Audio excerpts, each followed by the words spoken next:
emotional ride for all of us. But ఇక్కడ మరొక question ఉండిపోయింది. నాకు తెలిసి రీసెంట్ పాస్ట్లో సలార్ సినిమా మాత్రమే వితౌట్ సింగిల్ రూపీ అడ్వాన్స్ 2 స్టేట్స్లో రిలీజ్ చేశారు. వాళ్ళు ముందు ఒక అడ్వాన్స్ తీసుకున్నా మళ్ళీ వెనక్కి ఇచ్చేసేసి వితౌట్ ఎనీ సింగిల్ రూపీ అడ్వాన్స్తో 2 స్టేట్స్లో రిలీజ్ చేసిన సినిమా సలార్. మళ్ళీ ఆ ఫీట్ చేసింది మీరే. ఈ ధైర్యం ఎక్కడి నుంచి వచ్చింది? ₹1 అడ్వాన్స్ వాళ్ళ దగ్గర నుంచి తీసుకోకుండా 2 స్టేట్స్లో సినిమా. కానీ ఇప్పుడు పైగా నాకు ఇంకో విషయం కూడా తెలిసింది, రిలీజ్కి 3 days బిఫోరే మీ ఫైనాన్షియల్ కమిట్మెంట్స్ క్లియర్ చేశారని. ఈ 2 ఎలా సాధ్యమైందో చెప్పండి sir. That is my last question.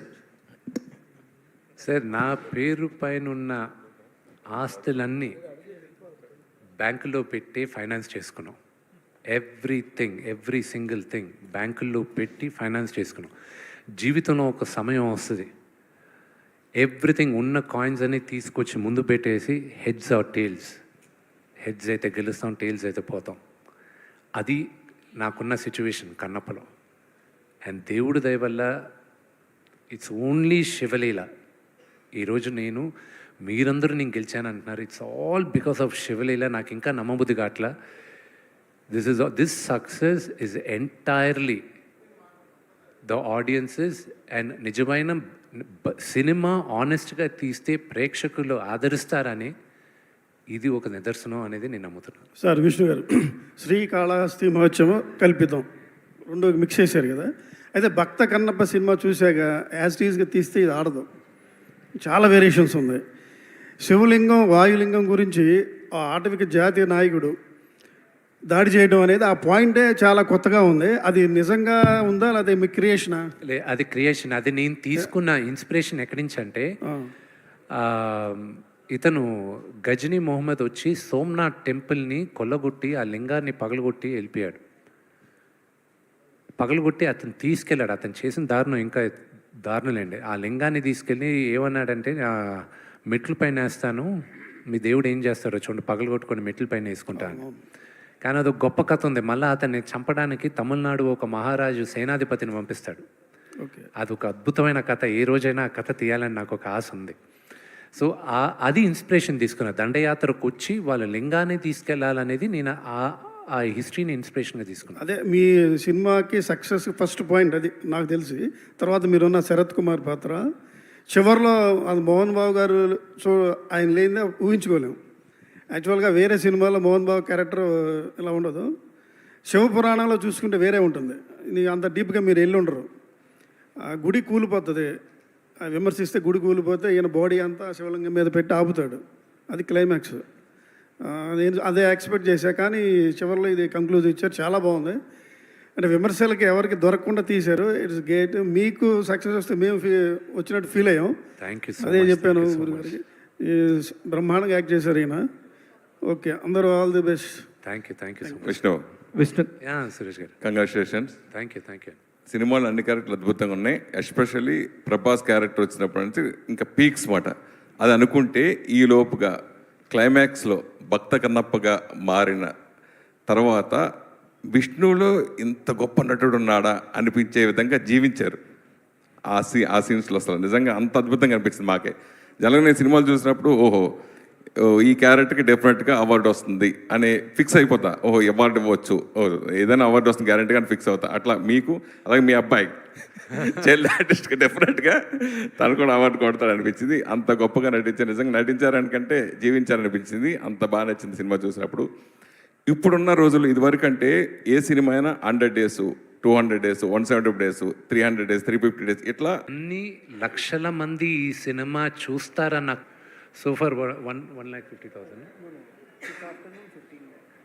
ఈరోజు మధ్యాహ్నానికి 2 PM లెక్క చెప్తున్నాను. మనకి వేరియస్ ప్లాట్ఫామ్స్లో ఉన్న count, number of tickets sold, theatres దగ్గర ఆడియన్స్ మధ్యాహ్నం, ఈరోజు మధ్యాహ్నం సాటర్డే ఆఫ్టర్నూన్ 2 o'clockకి 15 lakh people, 15 లక్షల మంది ఈరోజు సినిమా చూసేస్తున్నారు. ఈరోజు ఫస్ట్ షో కలెక్షన్ వరకే అది. అంటే అది ఇంకా ఈ సంఖ్య పెరుగుతుంది ఈరోజు, ఎందుకంటే మాకున్న డేటా 2 PM దాకే. సో ఈరోజు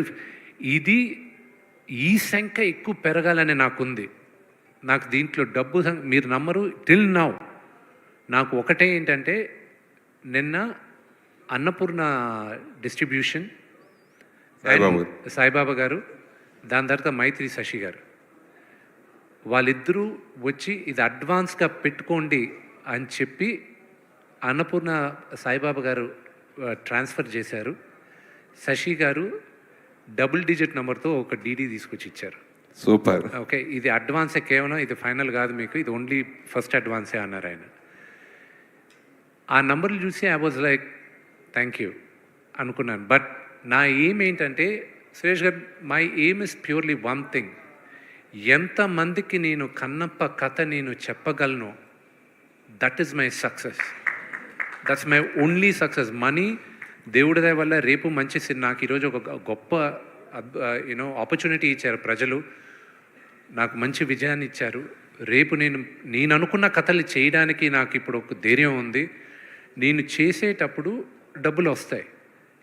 अगर आपका बच्चा 6th, 7th, 8th, 11th class 9 में भी हो तो उसे एक छोटा सा टेस्ट ले. घर में कोई भी पुराना లో మళ్ళీ ఇప్పుడు చెప్తున్నా,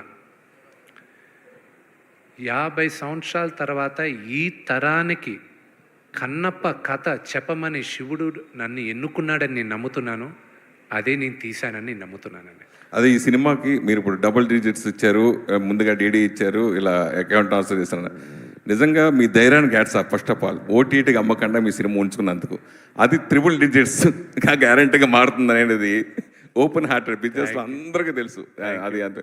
సరే, ఈ సినిమా మెయిన్ నాన్నగారి డ్రీమ్ కన్నప్ప సినిమా చేయాలనేది ఆయన ఎప్పటి నుంచో కళ. సో అది నెరవేర్చడం కోసం కొన్ని సంవత్సరాలు పట్టింది. సో ఇది అయిన తర్వాత సక్సెస్ని ఎలా నాన్నగారు ఎంజాయ్ చేశారు మీతోటి? దీంట్లో సంబంధించి ఏదైనా లోటుపాట్లు ఏదైనా అనిపించిందా? అంటే మా నాన్నగారు ఈ సినిమా ప్రేమించినంతగా నేను కూడా ప్రేమించలేదు. నాకు భయం వేసేది. ఆయన ప్రతిరోజు ఎడిటింగ్ రూమ్లోకి వెళ్ళి ఏ సినిమా నాకు పుట్టి బుద్ధిరిగి ఆయన ఎన్నిసార్లు ప్రతి భాష చూడడం, ప్రతి ఫ్రేమ్ చూడడం, నాకు భయం వేసేది. ఏంటి ఈయన ఇంతగా ప్రేమించేస్తున్నాడు, ఎలా హ్యాండిల్ చేయాలి ఏంటి అని. నాకు సురేష్ గారు, మీకు తెలుసు మన ఇండస్ట్రీలో ఏది గ్యారంటీది కాదు. Nothing is guaranteed in our industry. ఆయన ఎంతగా ప్రేమించేశాడు. ఒకవేళ గాడ్ ఫోర్బిడ్ అనుకున్న విజయాన్ని సాధించకపోతే ఎలా హ్యాండిల్ చేస్తాడు ఈయన అన్న టెన్షన్ ఉండేది నాకు. ఆయన ప్యూర్గా రిలాక్స్ అయ్యాడు. అండ్ నేను అన్నిటికన్నా థ్యాంక్స్ చెప్పాల్సిందే శివబాలాజీ గారికి. ఎందుకంటే నేను మా నాన్న పక్కన ఉండలేకపోయాను. ఎందుకంటే నీ ప్రమోషన్స్కి తిరగాలి, నేనేం మాట్లాడాల్సి వచ్చేది, అన్ని పనులు నేనే చేయాల్సి వచ్చేది. శివానికి చెప్పాను, నాన్న ఎప్పుడు పిలిచినా పక్కన ఉండు, నువ్వు పక్కనే ఉండు నాన్న పక్కన. నేను శివాకి అండ్ ప్రభుదేవా గారికి, బ్రహ్మానందం గారికి, వీళ్ళందరికీ థ్యాంక్స్. బ్రహ్మానందం గారు మా నాన్నగారు ఎంత టెన్షన్ పడారో అంతే టెన్షన్ బ్రహ్మానందం గారు పడారు. ఈ రోజుకి ఆయన ఎక్కడో షూటింగ్లో ఉన్నారు. ఆయన ఫోన్ చేసి, ఏరా ఎలా ఉంది, మ్యాట్నీలు ఎలా, అంకిల్ బాగానే ఉన్నాయి అంకిల్, పెరుగుతూనే ఉన్నాయి అంకిల్, నిన్నటికన్నా బాగా కనుక్కుంటున్నాను. ఇంకంతే. అది ఆయన మాట్లాడే మాటలు, ఆయన ఇచ్చే encouragement I can never forget. And Prabhas నిన్న మార్నింగ్ అతను పెట్టిన మెసేజెస్ కానీ ఏదైనా, నేను మళ్ళీ అతనికి పెట్టిన మెసేజెస్, ఇంత లవ్ ఐఎమ్ గెటింగ్. అండ్ చాలామంది మెసేజ్లు పెట్టారు. ఐ హ్యావ్ టు రేపు కూర్చొని చేయాలి, because I have over 1000 WhatsApp messages ఉన్నాయి, ఇంకా చూసుకోలే. ప్రతి ఒక్కరు నాకు the biggest one of the best phone calls నాకు వచ్చింది అల్లు అరవింద్ గారి దగ్గర నుంచి. అండ్ నాగార్జున గారు నాకు దేనికైనా రెడీకి ఫోన్ చేశారు. దాని తర్వాత ఒక 13 సంవత్సరాల తర్వాత నేను ఫోన్ చేశారు. And I was like, uncle మీతో ఎప్పుడు మాట్లాడినా నాకు ఒక ఫ్యాన్ బాయ్ మూమెంట్ లాగా ఉంటుంది. I'm so grateful. లేదు విష్ణు, నేను ముందు నాకు మార్నింగ్ కనుక్కున్నాను, దాని తర్వాత మధ్యాహ్నం కనుక్కున్న తర్వాత నేను మళ్ళీ అడిగాను మా వాళ్ళని, మీరు చెప్పింది నిజమేనా అని. అవును, అయితే నేను మోహన్ బాబు గారికి ఫోన్ చేస్తే చేయమంటారా అని అడిగాను నేను వాళ్ళని. ఎందుకంటే మళ్ళీ నేను ఫాదర్కి ఫోన్ చేయాలి కదా. అవునంటే అందుకే ఫాదర్కి చేసిన తర్వాత నీకు చేస్తున్నాను. Congratulations, you enjoy it. నేను చూసిన తర్వాత నేను చెప్తాను. Everybody are saying you did a great job అన్నాడు. ఇంత పెద్ద సక్సెస్ అయిన తర్వాత డెఫినెట్గా అందరూ కూడా ఈ విజయోత్సవంలో ప్రభాస్ని ఎక్స్పెక్ట్ చేయొచ్చా?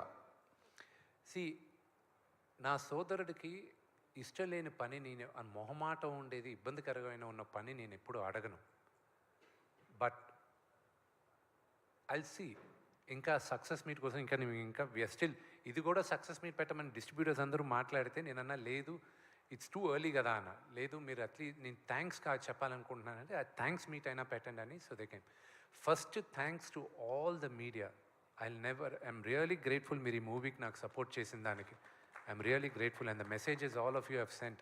I'm really grateful. కన్నప్ప ముందు మంచు విష్ణు వేరు, కన్నప్ప తర్వాత వేరు అనే విధంగా ఈ సినిమా మారిపోయింది. మీ బాడీ లాంగ్వేజ్ ఏంటి, ఇప్పుడు సక్సెస్ ఏంటి, మీ రేంజ్ ఏంటి, అంతా మారిపోయింది. సో భవిష్యత్తులో మీరు ఎలాంటి సినిమాలు చేయాలనుకుంటున్నారు, అట్లాగే ఈ సినిమా మీరు ఎంతో కష్టపడ్డారు, మీకు ఎన్నో పాఠాలు నేర్పి ఉంటుంది కదా, ఆ విషయాల గురించి అడిగితే ఏం చెప్తారు? నాకు ఈ సినిమా విపరీతంగా నేర్పించింది హ్యూమిలిటీ, అనుకువగా ఉండాలని. జీవితంలో కొన్ని ఇన్సిడెన్సెస్ నేర్పిస్తూ ఉంటాయి. I was rash, I was brash. I'm not saying no. Mohan Lal గారితో sir the relationship I have, that changed me as a human being also. So that is one of my biggest takeaways. ఆయన్ని చూసి నేను కొన్ని నేర్చుకున్నా, ప్రభావంతో చూసుకొని నేర్చుకున్నా. Those are my biggest takeaways. Sir Vishnu, ఇక్కడ question, it's only thanks giving meeting. యాక్చువల్గా క్వశ్చన్స్ కూడా ఏమి లేవు. You have made a క్వశ్చన్లెస్ success. ప్రశ్నిస్తానికి కూడా ఏం లేదు. Thank you. The way you people given the success is really fantastic. I really congratulate the directors of such a lovely person, such a, ఎందుకంటే దీని మీద ఆయనకున్నటువంటి గ్రిప్ కంగ్రాచులేట్ చేయటం తప్పితే I don't have a question. Really hats off to you sir, directors of. అలాగే everybody, అంటే ప్రతి పాత్రకి ఒక అద్భుతమైన పర్పస్ ఉంది సినిమాలో. ఆ పర్పస్ఫుల్గా చేశారు. కొన్ని ఉంటాయి ప్రతి సినిమాలో ఉండేవి, మీరే అన్నారు కొన్ని ఉన్నాయి. కొంత లెంగ్త్ పాయింట్ ఆఫ్ వ్యూలో వాటిలో కొన్ని ఉన్నాయి. ఇవే మేము రివ్యూస్లో చెప్పాం. సినిమా చాలా బాగుంది, అందరూ గొప్పగా నటించారు. ఏ పాయింట్ ఆఫ్ వ్యూలో చూసుకున్నా కూడా వంక పెడతానికి వీల్లేదు. కొన్ని లెంగ్త్లు ఉన్నాయి ఫైట్స్ విషయంలో, వాటిల్లో అవి ట్రిమ్ చేసుకుంటే సరిపోతుంది అనేటువంటి రివ్యూసే మేము ఇచ్చాం. కానీ ఎంత తీసుకున్నావురా, నాకు మీరు ఎంత ఇచ్చారు Vishnu, what is that you have paid me? TDS cut చేసి ఇచ్చారా, కట్ చేయకుండా ఇచ్చారా? That is what I'm asking you. It is the killing the moral of the media. మాకు వస్తున్నటువంటి కొన్ని రివ్యూస్ కింద, మేము ఇచ్చినటువంటి రివ్యూస్ కింద వస్తున్నటువంటి కామెంట్స్, రియల్లీ నేను from the bottom of my heart I'm telling to the entire media also, and also to the trollers also, I would like to say one thing.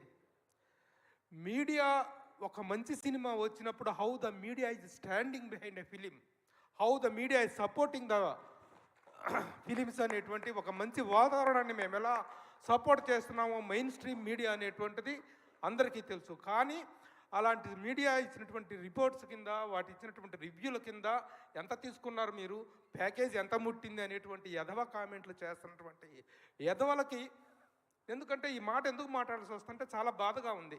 3-5 సంవత్సరాల పాటు ఒక సినిమా కోసం కష్టపడి ఎన్నెన్నో శ్రమ కోర్చి, ఎంతో వ్యయప్రయాసలు కోర్చి, throughout the film, throughout the 5 years of టైంలో ఎంతో ట్రాలింగ్కి గురై, వాళ్ళు ట్రాలింగ్ ఏంటి అసలు, సినిమాల మీద ఆ ట్రాలింగ్ ఏంటి, వ్యక్తుల మీద ట్రాలింగ్ ఏంటి, వాళ్ళ వ్యక్తిత్వాన్ని ఈ విధంగా కిల్ చేయటం ఏంటి, రివ్యూని మంచి సినిమాని ఎంకరేజ్ చేసిన మా మీద ఇలాగా బురద చల్లటం ఏంటి, all this non sense B stopped. ఇలాంటి ఒక నాన్ సెన్సికల్ ఏంటంటే ఎలా చెప్పాలంటే, ఎలా తయారైందంటే సోషల్ మీడియా అనేటువంటిది, మంచిని గురించి మంచి చెప్పినా సరే ఆ మంచి మీద కూడా బురద చల్లి, ఆ వ్యక్తుల మీద బురద చల్లి, ఎవరి వ్యక్తిత్వాన్ని ప్రశాంతంగా ఉండనిటువంటి వాతావరణం ఉంది. కాబట్టి I'm requesting the trollers and everybody, ఒక మంచి సినిమాకి మేము చేసిన మంచి మీడియా చేసినటువంటి దీన్ని, ఆ మంచిని మీరు అభినందించకపోయినా పర్లేదు, మా మీద బురద చల్లకండి, చేసిన వాళ్ళ మీద, వాళ్ళ ప్రయత్నం మీద బురద చల్లదని చెప్పి ఐఎమ్ రిక్వెస్ట్ చేస్తున్నాను sir. That is what I would like to say, that's all. I don't have any questions to, దీంట్లో రైజ్ చేసి క్వశ్చన్ చేయాల్సినటువంటి ఏమీ లేవు, ఆక్షేపించాల్సినటువంటి ఏమీ లేవు. చక్కని సినిమా తీశారు, ఒక భక్తి రస ప్రధానమైన సినిమా తీశారు. ఎలాంటి నెగిటివ్ కంటెంట్, నెగిటివ్ ఎలిమెంట్స్ ఉన్నటువంటి సబ్జెక్ట్ కాదు ఇది. అలాంటి సినిమా తీసినా కూడాను, ఇంత కష్టపడి తీసినా కూడా బురద చల్లుతామంటే వ్యక్తుల మనసులు ఎంత కఠినంగా, ఎంత దుర్మార్గంగా తయారవుతున్నటువంటి దానికి ఇది ఒక నిదర్శనం అని నేను ఫీల్ అవుతున్నా, బాధపడుతున్నా. That's all. సార్ విష్ణు గారు మాట్లాడొచ్చా? మీరు మాట్లాడుతున్నారా? సారీ. అదే పాప ఆయన ఎమోషన్ నిజంగా సార్, అది నిజంగా కూడా ఎంతమంది నిన్న ఫోన్లు వస్తూ ఉంటారు సినిమా అయిపోగానే, రివ్యూస్ చెప్పగానే, ఏంటి ఏం సంగతి, మన విష్ణు గారి సంగతి అని ఒక వెటకారపు మాటలు ఉంటాయి కదా సార్. లేదు, నిజంగా బాగుంది, నిజంగా బాగుంది, నిజంగా బాగుందని చెప్పాల్సి వస్తుంది. ఆ పరిస్థితి నిజంగా బాధపడిన దానిలో అర్థం ఉంది. బట్ అది పక్కన పెడితే, మీ జనరేషన్కి మీ ఇంట్లో ఇంకొక 4 విష్ణువులు తయారయ్యారు. నాకైతే అవరామ్ని చూడగానే ఒక పాజిటివ్ ఫీలింగ్ వచ్చింది. అంటే అబ్బా భలే ఉన్నాడు పిల్లోడు, ఎంత ముద్దుగున్నాడు, ఎంత చక్కగున్నాడు, విష్ణు పాస్ అయిపోయాడు, విష్ణు గట్టెక్కేశాడు అన్న ఒక ఫీలింగ్ వచ్చేసింది. అలాగా ఒక పాజిటివ్ వైపుతో స్టార్ట్ అయింది. ఇద్దరు చిన్నపిల్ల, మీ కూతుర్లు ఇద్దరు కూడా ఎంత బాగా ఆ కాళహస్త్రి మత్సరం గురించి చెప్పారు. అక్కడి నుంచి స్టార్ట్ అయిన సినిమాకి వంకలు పెట్టాలంటే, కోడిగుడ్డు మీద ఏకలు పేకాలంటే పేకొచ్చు, కానీ పేకన అవసరం లేదు. ఇట్లాంటి ఒక మంచి ప్రయత్నాన్ని అభినందించడం తప్ప అని నాకు అనిపించింది. At the same time Mohan Babu గారిని చూడగానే, ప్రభాస్ గారిని చూడగానే అబ్బా చాలా బాగుంది. విష్ణుని అలా కూర్చోబెట్టి మీడియా అంతా ఇంత పాజిటివ్గా మాట్లాడాలనుకున్న రోజు కలలాగా ఉంటుంది నాకు ఎప్పుడు. అలాంటిది ఇవాళ రోజున నిజమైంది. Thank you so much. అందుకని ఐఎమ్ వెరీ హ్యాపీ. ఆ ఒక్క విషయం చెప్పడానికే వచ్చాం. వేరే అందరూ కూడా ఇట్లన్నీగా ఉన్నాము. మీరైతే మాత్రం ఇంక నుంచి కూడా మంచి సినిమాలు ఎన్నుకోవాలి. శివబాలాజీ గారితో నాకు ఎప్పుడు ఒక ఫైట్ జరుగుతూ ఉంటుంది. మీ మీడియా వాళ్ళు ఎవరు ఇట్లా చేయరాయా, అట్లా చేయరాయా అంటుంటాడు. మంచి జరిగితే మా దగ్గర చెప్తారు, కానీ ఒక మంచి రిజల్ట్ వస్తే చూడండి మీడియా అంతా ఎలా నించుందో శివబాలాజీ గారు. ఎస్ విష్ణు గారు. సార్ విష్ణు గారు, sir congrats sir. Thank you. Biggest block buster కొట్టారు సార్. విష్ణు గారు ఫస్ట్ ఈ సినిమా కన్నప్ప అనే సినిమా చేస్తున్నారు అనగానే, అంటే చాలామంది ఒక ఇంత బడ్జెట్తో విష్ణు గారు చేస్తున్నారు, చాలా తీయగలడా విష్ణు గారు, నిజంగా రిస్క్ చేస్తున్నాడు అని చాలామంది తమ అభిప్రాయాలు చెప్పారు సార్. అంటే స్టార్టింగ్ నుంచి కూడా ఈ సినిమా కోసం మీరు అన్ని రకాల సాక్రిఫైస్ చేశారు. ఒక రకంగా పర్సనల్ లైఫ్, మనీ, టోటల్గా అన్ని ఎఫర్ట్స్ పెట్టేశారు. ఒక రకంగా ఈ 3 ఇయర్స్, ఈ 5 ఇయర్స్ జర్నీలో అంటే ఎప్పుడైనా సరే ఎందుకు మనకి ఇంత రిస్క్, ఎక్కడైనా మనం డ్రాప్ అవ్వచ్చు కదా అని ఎప్పుడైనా అనిపించిందా సార్? చాలా అంటే ఇప్పుడు ఒక రకంగా చెప్పాలంటే కన్నప్పది ఈ మేకింగ్ గురించి ఒక పుస్తకం రాయొచ్చు. అన్ని రకాల ఎఫర్ట్స్ కానీ అంత స్ట్రగుల్స్ ఫేస్ చేశారు డెఫినెట్గా. సో మీకు మధ్యలో ఎప్పుడైనా అనిపించిందా సార్ ఇది? I'll never give up. Vishnu గారు, congratulations. You deserve. I just wanted to answer this question. We had this discussion. So everyone in every problem will have solution A and solution B. Between us, we were clear. We only have one solution. That's it. There is no other solution. So we stuck to plan A and we never had a plan B. We just stuck to plan A. Vishnu గారు, congratulations. Thank you. చాలా మీ ఎఫర్ట్స్కి ఇంకా పెద్ద success రావాల్సిన cinema ఇది, ఇంకా పెద్ద పేరు రావాల్సిన సినిమా. మీరు అంటే ఈ సినిమా ఎత్తుకున్న కాడి నుంచి మ్యాక్సిమం ఎఫర్ట్స్ అన్నీ పెట్టారు. ప్లస్ పాన్ ఇండియా సినిమా లాగా అందరు హీరోల్ని తీసుకురావడం కానీ, టెక్నీషియన్స్ని పెట్టుకోవడం కానీ, మీకుంది కాన్ఫిడెన్స్ 100%. మీరు చాలా బెస్ట్ అవుట్పుట్ కూడా ఇచ్చారు. ఇవాళ మేము చూస్తున్నాం కాబట్టి మేము అందరం బహుశా అప్రిషియేట్ చేయొచ్చు, మెచ్చుకోవచ్చు. కానీ మీకు ఇంత కాన్ఫిడెన్స్ ఉండి కూడా పర్టికులర్లీ తెలుగు ఇండస్ట్రీ నుంచి మీకు ఇంత అప్లాజ్, రావాల్సినంత అప్లాజ్ వచ్చిందా ఈ సినిమాకి అనేది, ప్లస్ కమర్షియల్గా కలెక్షన్స్ పరంగా ఈ సినిమాకి అంటే ఇంత మంచి సినిమాకి రావాల్సినంత ఓపెనింగ్స్ కానీ, కలెక్షన్స్ కానీ, కమర్షియల్గా మీకు ఇంకా అంత రెస్పాన్స్ వచ్చిందని మీరు ఫీల్ అవుతున్నారా? నాకు ఇండస్ట్రీలో ఉన్న, నాకు బాగా సన్నిహితులు ఉన్న వాళ్ళందరూ ఫోన్ చేశారు. నాగార్జున గారు చేశారు, వెంకటేష్ గారు నిన్న పెట్టారు మెసేజ్, ఈరోజు పెట్టారు. నాకు నా మిత్రుడు నితిన్, సోదరుడు కళ్యాణ్ రామ్, వీళ్ళందరూ, మిగతా అఫ్కోర్స్ నాకు అన్నలాగా శ్రీనువేట్ల గారు, నాతో సన్నిహితంగా ఉన్న ప్రతి ఒక్కరు, వెనిల్ కిషోర్ నాకు బాగా క్లోజ్, ఆయన ప్రతి ఒక్కరు చేస్తూనే ఉన్నారు. అంటే నాకు మెసేజ్లు చేస్తారు, వాళ్ళు పబ్లిక్లో చెప్పాల్సిన అవసరం లేదు. And that's the relationship we have. And most of them ఇలాంటి సినిమాలు వచ్చినప్పుడు జనరల్గా ఇంకా వేరే భాషల్లో కానీ వేరే వాళ్ళు తీస్తే కానీ దానికి వచ్చే అప్లాస్ కానీ ఎక్స్పోజర్ కానీ డిఫరెంట్. అందరినీ ముందు నమ్మడానికి కొంచెం కష్టంగా ఉంది చాలామందికి. ఇది ఇంత పెద్ద హిట్ అయిందా, నిజంగానే ఇంత పెద్ద హిట్ అయిందా అని. నిజంగా హిట్ అయిందా, లేదు వీడి సినిమా నిజంగా హిట్ అయింది. సో అది జీర్ణించుకోవడానికి మండే మార్నింగ్ దాకా పడుతుంది. దాని తర్వాత అందరూ లైన్లోకి వస్తుంది. Everybody have been support. And Suresh Babu garu, and I really thank my నేను ప్రొడ్యూసర్గా మా ఇంట్లో మేము ప్రొడ్యూసర్గా ఉండేటప్పుడు మేము నిదర్శనంగా తీసుకునేది రామానాయుడు గారిని. ఒక ప్రొడ్యూసర్గా ఎలా ఉండాలి. మా నాన్నగారు ఎప్పుడు నిర్మాతగా నా నలుగురు పేర్లు చెప్తారు. రామానాయుడు గారిని, అక్కినే నాగేశ్వరరావు గారిని, రామారావు గారిని, అలాగే దేవర్ గారు, పాత ఆయన తమిళ్ దేవర్ ఫిల్మ్స్ అని ఉండేది, పెద్ద ఆయన పోయారు. ఆయన వీళ్ళ నలుగురు గురించి ఎప్పుడూ మాకు టెక్స్ట్ బుక్ కేస్. అలాగే నా జనరేషన్కి ఒక ప్రొడ్యూసర్గా నేను చూసుకునేది సురేష్ బాబు గారిని. సో ఆయన దగ్గర నుంచి ఫస్ట్ టైం ఫోన్ వచ్చేసరికి ఇట్ వాజ్ రియలీ, ఆయనకు చెప్పాను, getting a call from you it's a really great honour నాకు. అది లేదమ్మా, I really found out it's well deserved. Phone చేసిన ప్రతి ఒక్కరు ఒకటే అంటున్నారు, your father's victory, this is your father's victory, మీ నాన్నగారికి విజయం అని. అండ్ అలాగే ఇది మా నాన్నగారి అభిమానులందరికీ I dedicate this hit to them. ఎందుకంటే వాళ్ళు ఇన్ని సంవత్సరాలుగా మమ్మల్ని వెనకేసుకొచ్చి మా వెనకానే ఉంటూ they never lost hope on us. So I'm grateful for them. Krishnamraju గారు చేసిన భక్త కన్నప్ప చూసిన అప్పటి జనరేషన్ అంటే ఇప్పుడు ఏజ్డ్ పీపుల్ కానీ వాళ్ళందరూ ఎంతో కొంత ఈ సినిమా చూస్తారు, చూసినప్పుడు వాళ్ళు ఎలా ఫీల్ అవుతారని మీకేమన్నా భయం కానీ, ప్లస్ ఇంకోటి కృష్ణరాజు గారిని ఆయన అప్పుడు చేసిన పెర్ఫార్మెన్స్ని కానీ ఏమన్నా ఇన్స్పిరేషన్ తీసుకున్నారా? కృష్ణరాజు వారసుడైన ప్రభాస్ని పక్కనే పెట్టుకొని మీరు కృష్ణరాజు గారు చేసిన భక్త కన్నప్ప చేయడం ఇది ఎంతవరకు? మీ ఫస్ట్ క్వశ్చన్ పెద్దవాళ్ళు చూస్తే ఏంటి, ఆ కన్నప్ప ఈ కన్నప్ప. నాకు ఫస్ట్ ఫోన్ కాల్ నిన్న నాకు వచ్చింది రామ్ గోపాల్ వర్మ గారి మదర్ దగ్గర నుంచి. నాకు అమ్మ చెప్పండి అది ఇదని.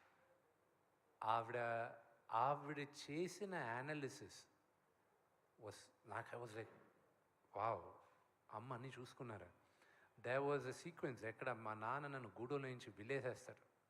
ఆవిడ ఆ సీన్ గురించి మాట్లాడుతూ చెప్పింది ఆవిడ. అలాగే ఆయన సిస్టర్ విజయ గారు, అలాగే చాలామంది నా మదర్ ఫ్రెండ్స్ కానీ ఎవరైనా చూసిన వాళ్ళు మాట్లాడింది.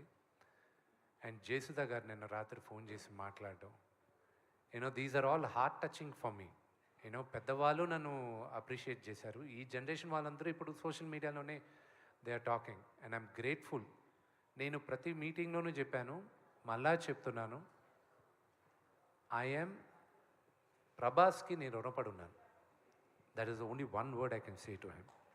విష్ణు గారు ఒక్క నిమిషం దీనికి ఒకటి యాడ్ చేస్తాను. నేను పెద్దోళ్ళు అన్నారు కదా, మన ఇప్పుడు రివ్యూ చూసేటప్పుడు కొన్ని రీల్స్ చూసాను, పెద్దోళ్ళకి చాలా కనెక్ట్ అయింది. అదేలాగా ఒక పెద్ద అయింది ఆయన ఒక సెంటెన్స్, సినిమా ఎలా ఉంది అంటే చాలా బాగుంది, ఆయన ఫీల్ అయిందంతా చెప్పుకుంటూ వచ్చి ఉంటే సడన్గా మళ్ళీ ఇంకొక క్వశ్చన్ అడిగారు, ట్రోలర్స్ గురించి మీరేమంటారు? వాళ్ళ బొందలే అన్నాడు ఆయన. ఓకేనా, ఇప్పుడు ఎలా కట్ చేశారంటే సినిమా ఎలా ఉంది నా బొందలేని స్టార్ట్ అవుద్ది, ఈ పార్ట్ లేపేశారు. దీన్ని ఎక్కువ ట్రోల్ చేసుకుంటున్నారు. సో అంటే నెగిటివ్ గురించి నేను మాట్లాడుకోవడం ఫిక్స్ అయిపోయా. కానీ ఇవన్నీ చెప్పకపోతే బాగా నాలెడ్జ్ ఐటీ పీపుల్ కూడా వచ్చేసి వాళ్ళు నమ్ముతున్నారు ఇది రివ్యూలు ఇచ్చారు ఏంటి అని. సో వాటిని కూడా మనం స్టాప్ చేయాల్సి వస్తుంది ప్రభు గారు. ఇవన్నీ స్టార్టింగ్లోనే ఉంటాయి. సో యునానిమస్ టాక్ అనేది ఎప్పుడు నిలబడుతుంది.